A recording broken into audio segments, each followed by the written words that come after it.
अस्सलाम वालेकुम दोस्तों, मैं हूं हकीम हाफिज़ रहमान और आप देख रहे हैं हमारा यूट्यूब चैनल हर्बल हॉस्पिटल। जी हाँ दोस्तों, कैसे हैं आप सब? उम्मीद करता हूं सब खैरियत से होंगे।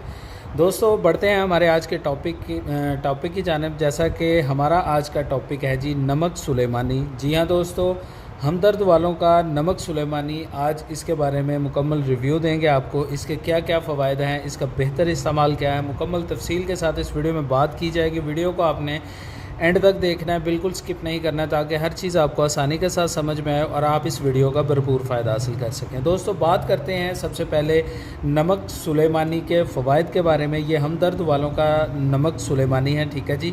ये आपको हर जगह से बआसानी मिल सकता है। बात की जाए इसके फ़वाइद की, तो दोस्तों ये हाजमा के लिए बहुत ज़बरदस्त चीज़ है, ठीक है जी।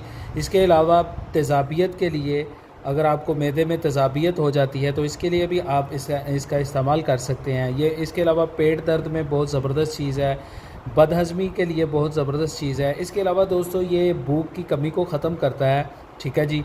जिगर की सुस्ती को, जिगर की कमज़ोरी को ख़त्म करता है, ठीक है जी। और निज़ाम हज़म को बेहतर बनाता है, आपकी कब्ज़ को दूर करता है। दोस्तों ये बहुत ही ज़बरदस्त फ़वाइद हैं इसके, और ये मैदे के रिलेटेड बहुत अच्छी चीज़ है।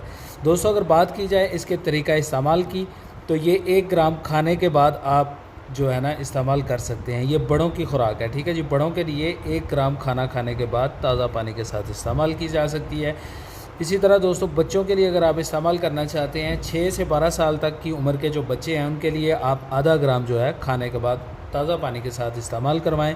इंशाल्लाह जितनी ये बीमारियां इसके ऊपर लिखी गई हैं ये बिल्कुल परफेक्ट है, ठीक है जी। इन बीमारियों पे ये काम करता है, ठीक है जी।